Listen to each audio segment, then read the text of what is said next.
Hello. Say hi. Oh, that was so loud. We have neighbors downstairs. Oh. All right, last chapter, The Witch of Blackbird Pond. This is going to be the end of this one. It's been so much fun, but we'll start another one tomorrow. So I'm going to show off a couple of things, but first, just for fun, what did you have for dinner? And I love doing this because when people put in the chat what they had for dinner, it gives me ideas when I tell you what I had for dinner. Because you kind of get stuck in a rut making the same things over and over. Somebody says, oh, well, why I made this or that. And you're like, oh, that sounds so good. I haven't done that forever. So just for fun. Besides, I love to cook. So for dinner, we had shrimp scampi. So I made shrimp in a white garlic cheesy sauce over rotini noodles. And then just a big green salad and some lemon cheesecake with blackberries on top. So simple, super yummy. And then we also had a little bit of fudge because I made fudge for Christmas. So we had a little piece of fudge here and there. But it was really good. The cheesecake was so yummy. And then I'm going to show you a couple more of the things I made from the other day when we did our pour. So I got this new mold a while ago, and I never used it. Hey, calm down. He's like, that's my toy. All right, fine. I'll show this one.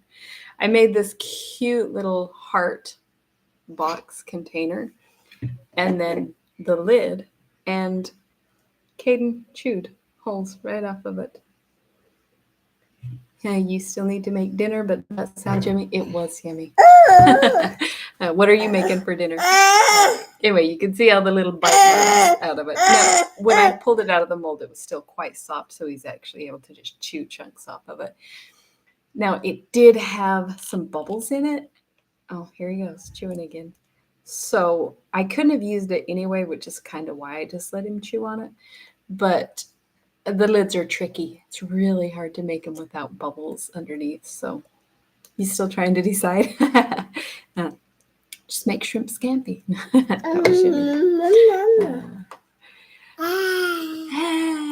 You're silly baby. Anyway, so either I'm just going to do this one without a lid because it's just a cute little trinket box, or I'll redo the lid, but it was cute. And then I made this, like I said, it was a new mold, and it's kind of cool. So it's full of these really big, kind of cool seashells. And I just put a little bit of sparkle in it, but I want to get, so they have these wood bases you can buy. So it's a wood base with a light, and then you set, whatever thing that you make on top of it, and the light shines up into it. And so, oh, you do still need my recipes. Sorry, reading comments. I've worked on them, and I've got a bunch of them, but I always got a million things going on. I'm going to make your recipe book. I was going to get it done for Christmas and give you a recipe book, but did I get it done? No. I've been working crazy. Yeah, it's so nice. Anyway, I want to get those base lights, and then you can set these on, and then it's a cool, like a little night light or accent light or whatever. So I'm going to do some of that. And then here's the last necklace that I made using the dies. So it's got the different colors kind of swirled through it. It's cool. No, my lighting in here is terrible. Eventually, I'll probably have a good setup with some maybe good lights and a cute background and everything. Right now, it's just us on the wall on our laptop. So, oh, you know what to do with that, huh? Oh, nice. Want it? Want it on? No? You're like, no. Okay. All right. So, last chapter.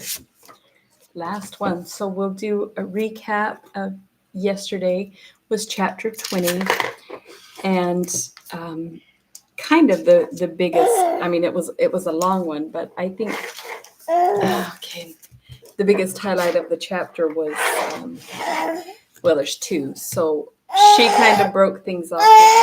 You can't take it. I'm using it with William. and kind of told him that they'd probably just spend the rest of their lives trying to wish the other one would be different. And she kind of knew deep in her heart that William and Judith really were much better suited. Hey, calm down. Be sweet. Look. Don't be grumpy. Look. Who's that? Don't be grumpy. You gonna get down? Oh my goodness. My grandpa always used to say about the children, they're too darn contrary to do what they please. That's what he's doing. Put me down. Don't put me down. You grumpy? Go. No. Say hi.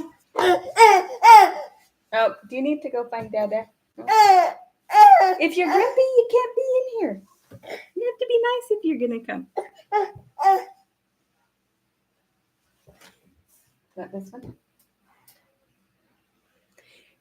Anyway, so she broke it off with William. And so he said, okay, I won't come calling anymore. And then Caden.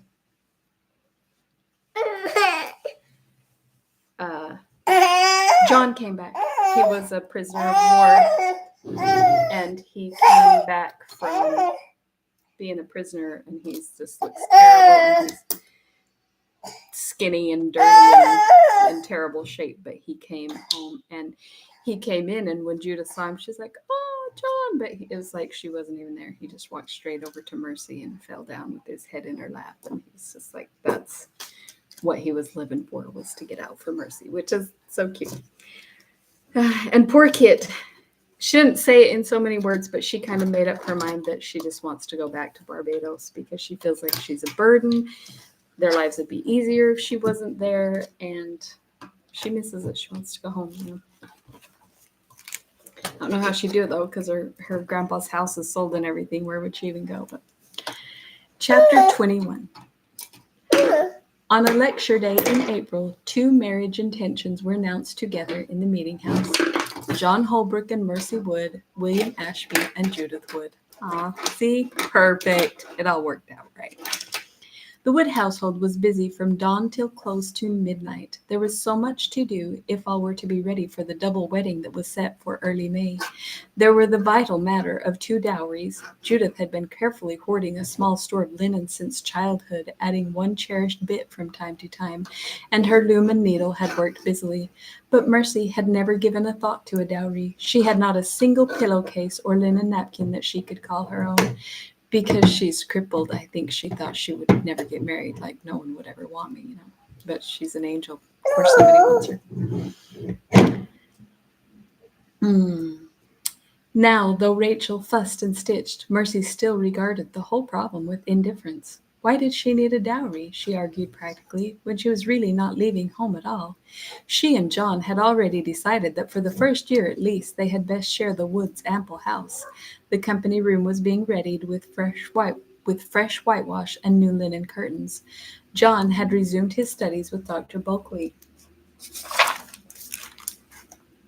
All his uncertainty had disappeared, and his steady eye and voice plainly revealed the core of strength that Kit had always sensed beneath his gentleness.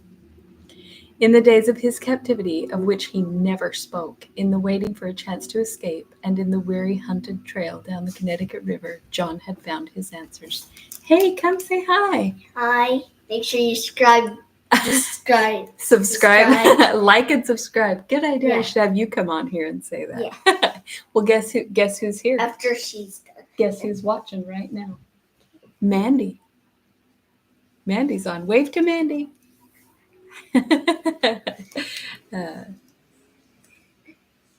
You silly baby.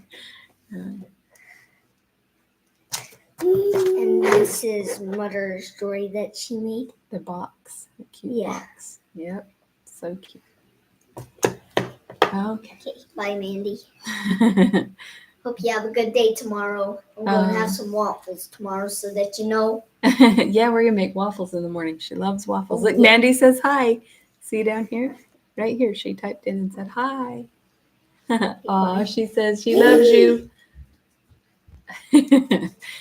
A rare appearance from Kaylissa. She's so sweet. Oh my goodness. She is the sweetest child.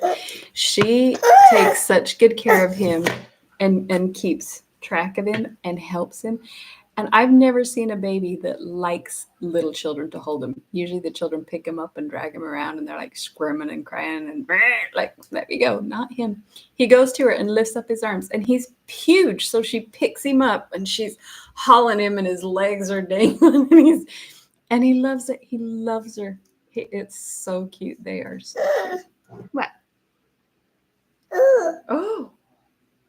Oh. Are you going to eat the eraser off? Love the rubber eraser. Okay.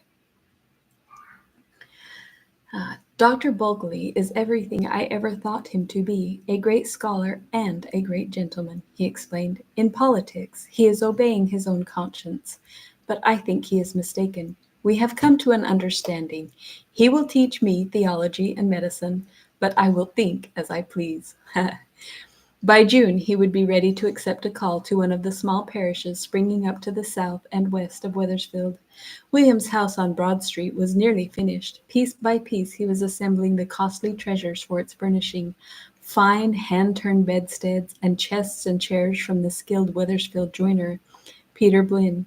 Glossy pewter plates and a set of silver spoons from Boston. Real china bowls of blue and white Delft from Holland. Judith knew where every piece would go in the new house and how to care for each lovely thing to keep it shining. She and William spent their evenings in happy planning, and their contentment was good to see. Kit had never found William so likable before. Well, that's a pretty good indication that they shouldn't be together. She's never liked him more than when he was engaged to somebody else. But he's so much happier, and so is she, so you know. In the midst of all this preparation, Kit silently made her own plans. She would not share them with anyone till every detail was carefully provided for. Her leaving would be a shock to them, she knew. Rachel, and Matthew in his own way, looked upon her as a daughter, but even a daughter, though welcomed and loved, could come to be a problem. There was no real place for her here. With John to help with the planting and Mercy still sharing the work of the household, there was no obligation now to hold Kit to the tasks she hated. They would protest, they might even sorrow a little, but in their hearts, wouldn't they be relieved to see her go? The ice on the river broke into great floating blocks and gradually thinned and disappeared. The ferry boat began its daily journeys from Smith's Landing back and forth to the opposite shore. Small boats slipped out of their winter moorings, and one day a bustling, cheering crowd gathered along High Street to greet the first sailing ship up from New London. That afternoon, Kit climbed to the attic and surveyed the 7 small trunks. She had not looked inside them all winter. Now, one after the other, she threw back the lids and lifted the filmy dresses, holding up to the dim light. How long ago it seemed that she had worn these things. Could it be not quite a year? The silks and muslins and gauzes still gleamed unworn and beautiful, and doubtless they were still fashionable. She touched them wistfully. It would be good to shed these shabby woolen garments and feel once more the softness of silk against her skin, and to hear the rustle of petticoats wherever she moved. But the dresses must serve another purpose now.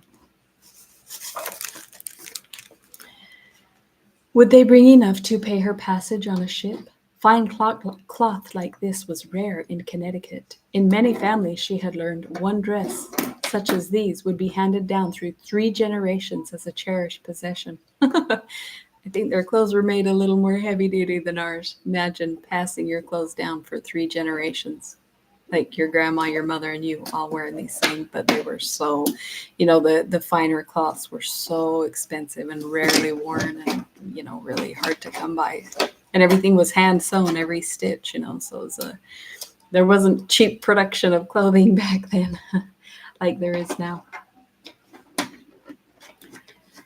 Surely in Hartford, or perhaps even here in Wethersfield, she would find willing buyers, even though she had not yet worked out a plan for approaching them. As she lifted the peacock green dress, she hesitated.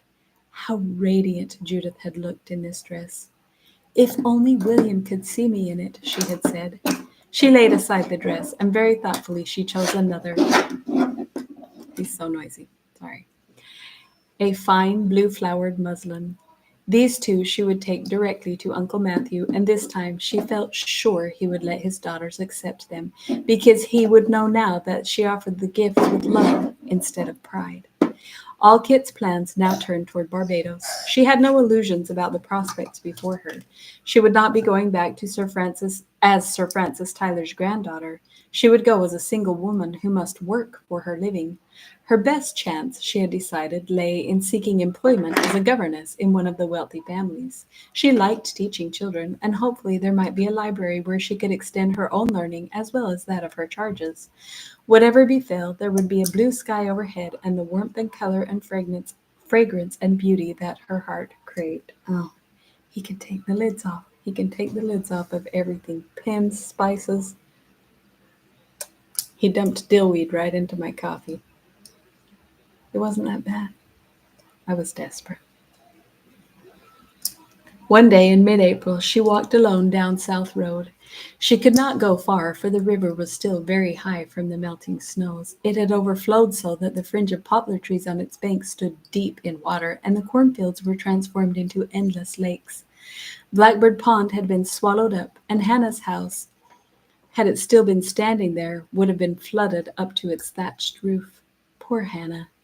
How had she endured this ordeal year after year, watching while the water crept nearer and nearer, stowing her valuables higher in the rafters, moving away goodness only knew where to wait out the season in some deserted barn or warehouse, and creeping back when the water receded to scrub out her house and replant her soggy garden.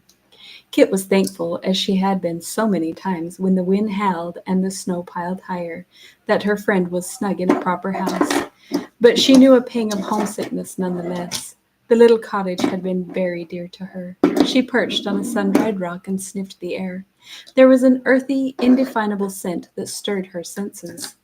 The new shoots of the willows were sharp yellow-green. The bare twigs of the maples were tipped by swelling red buds.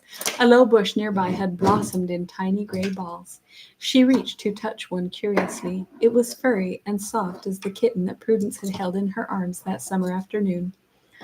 All at once, Kit was aware that this New England, which had shown her the miracle of autumn and the white wonder of snow, had a new secret in store.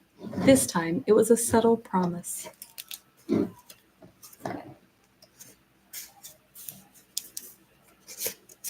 on. Can't get the page to turn. There we go. A tantalizing hint of beauty still withheld, a beckoning to her spirit to follow she knew not where. She had forgotten that summer would come again, that the green would spread over the frozen fields, that the earth would be turned up to the sun and the seed sown, and that the meadows would renew themselves. Was this what strengthened these New Englanders to endure the winter, the knowledge that summer's return would be all the richer for the waiting? Yet the spring air held a sadness too, sharper than all the loneliness of winter. The promise was not for her. "I'm going away," she thought, and for the first time the reminder brought no delight, only a deeper longing. She did not want to leave this place after all. Suppose she should never walk in the meadows again. Suppose she should never sit in the twilight with Mercy, or see Judith in the new house, or the girl Prudence would grow to be. Suppose she should never see Nat Eaton again. Suddenly she was trembling. She snatched at the dream that had comforted her for so long. It was faded and thin, like a letter too often read. She tried to remember how it felt to stand on the deck of the Dolphin and see before her the harbor of Barbados. The haunting joy eluded her. The dream shores were dim and unreal. Why had she closed her heart to the true meaning of the dream? How long had she really known that the piercing happiness of that moment had not come from the sight of the harbor at all, but from the certainty that the one she loved stood beside her? If only I could go with Nat, she realized suddenly. It wouldn't matter where we went, to Barbados or just up and down this river. The Dolphin would be home enough. "There is no escape if love is not there," Hannah had said. Had Hannah known when she herself had not even suspected? It was not escape that she had dreamed about. It was love. And love was Nat. It must have been Nat from the beginning, she admitted now, and with that knowledge came a sureness that she had never known in all the last bewildering years. Memories of Nat came crowding back to her. agile and sure-footed as she had first known him, leaning far out on a yardarm to grasp a billowing sail. You're a handful. Yeah, I love you, you little pumpkin. Throwing back his head in laughter, or shooting hot sparks of temper sitting on a thatched roof in the sunshine, coming miraculously out of the fog that morning, bending tenderly to lift a frightened old woman into the rowboat, and as she had seen him last, standing erect by the door of the magistrate's office, sending across the anger and confusion a steady reassurance and strength. Did you get the lid off? What'd you do? Uh-oh. Where's the lid? Can you put it back on? Nat is New England too, she thought, like John Holbrook and Uncle Matthew. Why had why have I never seen that he is one of them? Under that offhand way of his, there is the same rock. Hannah has leaned on it for years, and I refuse to see. You know, that'd be quite an experience to spend all that time with somebody and know them for years, and one day for it to just smack you in the face. Oh, duh, I'm in love. I mean, she's thinking all these feelings or something else, and no, it's just that she's in love with him. Was it too late? He asked me to go, she reminded herself. But what did he mean? Only that he could never bear to see anyone in trouble? And he came back. He risked the whipping post to come back and help me. But he took the same risk to rescue a yellow cat. After a long time, Kit started home. The sun slanted low in the sky, and behind her there began a sweet, disturbing melody. Peepers, Judith had said, the little frogs that lived in the swamp, and why should the sound of them tear at her heart? Too late, they queried over and over, and she fled along the road to the house where she could shut herself away from them. From that moment in this meadow, Kit ceased to plan at all. She only waited. Somehow she found a way to meet every trading ship that came up the river. How beautiful these proud little sailing ships were! She never glimpsed their spreading sails without an answering surge of her spirits. Yet every new mast that rounded the bend of the river brought at the same time a fresh plunge of disappointment. Always she waited, her eyes straining to make out the figure on the prow, and always at the sight of those strange, glistening white figureheads her heart sank. Why did the dolphin not come? On the second day of May, as she came out on Wethersfield Landing, a trim little ketch was already tied up, fresh painted, with clean white canvas and not a barnacle on its hull. It must have been newly launched. The wharf was a confusion of unloading and bartering. A seaman in a blue coat bent to check a row of barrels, and as he straightened up, even before he turned, or before she consciously recognized him, Kit began to run. Nat! The greeting burst from her. He turned and saw her. And then he was running too. As he caught her hand, she came to a stop, the wharf, the ship, and Nat himself swinging in a dizzy arc before her eyes. Kit! It is Kit, isn't it? Not Mistress Ashby? Oh, no, Nat, no. I thought the old dolphin would never make it. The blue gaze was too intense. She had to look away, and abruptly she was conscious of the crowded dock. She pulled her hands away and stepped back, trying too late to retrieve her dignity. How is Hannah? She stammered. Chipper is a sandpiper. She and Gran have been fine company for each other. And the dolphin? Did something happen to her? Just a heavy blow. She's hove down for repairs at the yard. What do you think of the new ketch? She's lovely. Then something in his tone made her look at him more sharply. The blue coat with brass buttons was brand new, and pride sparkled over Nat like the shiny paint on the new vessel. Nat, you can't mean she is yours. All but a few payments. By the end of a good summer's trade, she'll be every inch mine from stem to stern. I can't believe it. She's beautiful, Nat. Even more beautiful than the dolphin. Have you noticed her name? Kit leaned sideways to see the letters painted jauntily on the transom. Oh, just guess. Ready? The witch! How did you dare? Does Hannah know? Oh no, she's not named after Hannah. I hadn't gone 10 miles down the river that day before I knew I'd left the real witch behind. She did not dare look up at him. Can I see her, Nat? She asked instead. Will you take me on board? No, not yet. His voice was full of decision. I want to see your uncle first. Kit. His words came out in unpremeditated rush. Will he think it is enough, the new catch? There will be a house some day in Sadebrook or even in Wethersfield if you like. I've thought of nothing else all winter. In November we'll sail south to the Indies. In the summer Hannah and I will have a garden. Kit. He glanced ruefully about the busy wharf. Of all the places to choose, I didn't plan it like this. Aren't you going to invite me home with you? Happiness brimmed over into shaky laughter. Captain Eaton, we'd be proud to have you dine with us. Then must we stay here any longer? She took the arm he offered, but still she lingered, looking back. I want to see the catch, please, Nat, before we go. I can't wait any longer to see my namesake. No, he said again, leading her firmly toward the road. That catch has a mind of her own.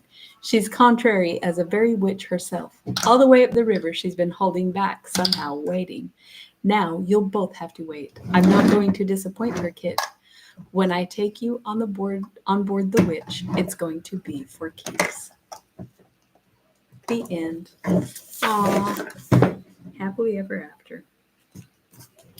Author's note. The story of Kit Tyler is entirely fictitious. The house in which the Wood family lived and all the adventures which took place there existed only in imagination. But old houses much like it can still be seen in Wethersfield, one of the first settlements of the Connecticut colony. The great meadows still stretch quietly along the river, and a relic of an old warehouse marks the once thriving river port. A few real people walk through the imaginary story. Sir Edmund Andros, the royal governor, Captain Samuel Talcott, the magistrate, Eliezer Kimberly, the schoolmaster, and Reverend Gershom Bulkley, the ardent royalist, were important in their time. Oh my goodness. And the freemen's struggle to preserve their charter is known to every schoolchild in Connecticut. Well, that is the end. And I had this thing. I made this cute, right? Out of resin. Had like 30 pens, pencils, markers. He just emptied it there all over the floor and the desk. He made the biggest mess. I have such a mess to clean up. You're such a handful. Anyway, that was so cute and it was so fun. I enjoyed it. And I didn't remember it very well because it's been so many years since I've read it. So that was really fun to revisit, one that I loved years ago. And I wondered if I still would. So that was a lot of fun. And tomorrow we will start The Whipping Boy. And that one's special for Benny because he loved that book when he was little. And he actually requested it. So that'll be the next one we'll start tomorrow. Thanks and love you all so much. Say bye-bye. Bye-bye. Bye. We'll catch you later. See you on the next one.